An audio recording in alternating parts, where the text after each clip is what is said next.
一集會講解2018年 DSE Geography MC 第2題。呢一題就透露有人喺大頭洲嘅 spot height 高程點56就影咗一幅相出嚟，幅相入邊就會見到個 stack 海蝕柱。題目就問緊影呢幅相嘅人佢係向住咩方向嚟影到呢個海蝕柱？題目話個大頭洲喺 Grid Reference 格網坐標174608，我哋喺1760呢格度揾佢出嚟，所以題目指嘅大頭洲 spot height 56就喺呢一度。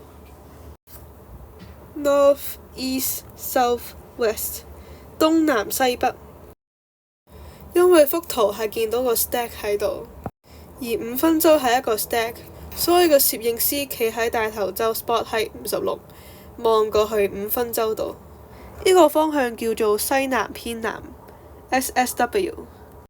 呢題嘅答案係 C。